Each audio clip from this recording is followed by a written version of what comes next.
Well, I guess when you get a phone call, it interrupts your Facebook Live. I've never seen that before, but it completely kicked me off.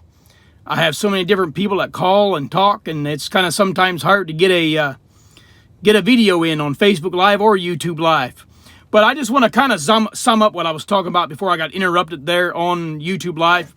My first car after leaving the Amish, my buddy told me that he wanted to sell me his 1989 Ford Escort to help me out. You know, cheap little $400 car. So I paid him $400 cash, and I was pretty excited, and saved up $400 and paid him. And I really thought that this little car looked awfully sweet. It had a little spoiler or whatever on the back. It had a little, you know, it had all the goodies, aftermarket stuff on it.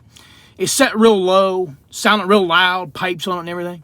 And I remember thinking, yeah, this is the car. This is the car that's going to get all the girls' eyes. It's going to be a chick magnet, I called it. So anyway, I buy this car. I didn't have my license yet, but I thought for sure this is going to be the icing on the cake. This is what's going to be worth leaving the Amish.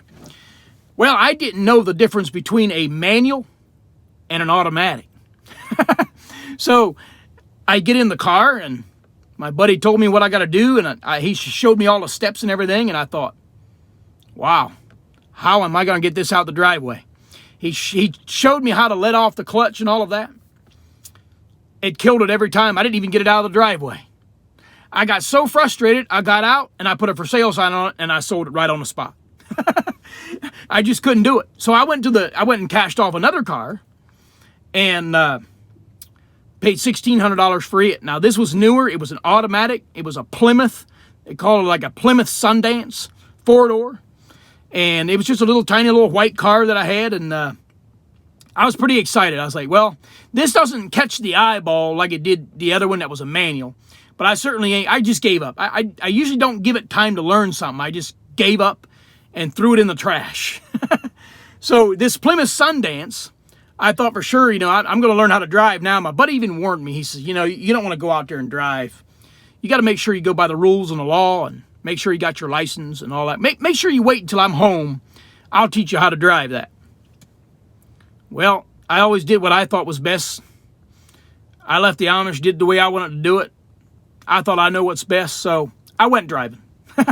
So I would hit some of them straight back roads, 120 mile an hour. Oh, I thought I was on top of the world.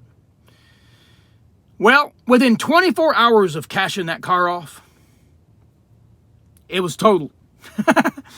It was totaled, and guess where it was totaled at? Right in front of an Amish home, and I smashed into an Amish manure spreader with that car. It was done. I rolled it and went through a fence. I waved at an Amish girl that I had a crush on in school, passed and went around the buggy, and I'm looking in my mirror, looking at him. I went right off the curve. So I crashed this thing, rolled it, and I remember it come to a stop, and I was a little stunned. I couldn't open the door. It was all, you know, sacked up, you know, all messed up. The whole car was all jacked up. And the radio was still playing. And the song from the Spice Girls was on. I didn't have no flavor yet. Everything sounded good. All music sounded good at that time.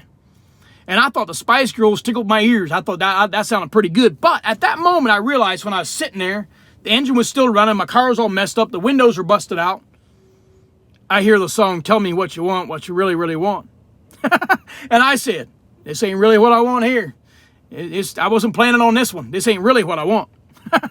But anyway, I ended up driving that car. Motor was still running. I had one tire. The rest of them were all flat, 3 flat tires. And I went put, put, put, put, put, all the way back to where my house was. No cops got called. The Amish guy come out and helped me get my car all jacked off of his manure spreader. It was jammed up in there. And I asked him if I owe him anything. He says, no.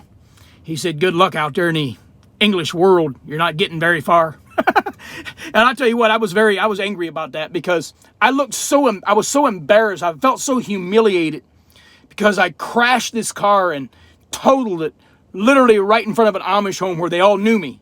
And they're like, okay, this Eli Yoder just left the Amish, and well, he's already rolled a car and wrecked it. So this really sucked for me. I did not like that feeling.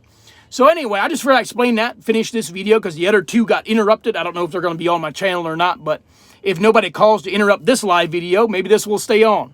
So I just wanted to share the car incident real quick, and because you know, it showed me that if I'm going to do it my way, and I'm just going to go ahead and drive anyway without having a license, didn't even have a license plate on it, had no insurance.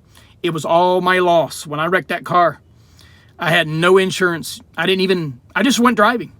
I had no license plate, no nothing. I had no license in my pocket. So now I'm without a car. Oh, did my buddy rip me. He says, Eli, I was willing to help you. You don't never listen. I said, well, I wasn't planning on listening. I let the Amish know I want to do the way I want to do it. I know what's best for my life. I came from the Amish. I'm going to do it my way. Well, I wasn't very wise yet at that time. I didn't take no advice from nobody. I want to do it my way. So I learned the hard way quite a few times. I just wanted to share that. Y'all have a blessed day. See ya.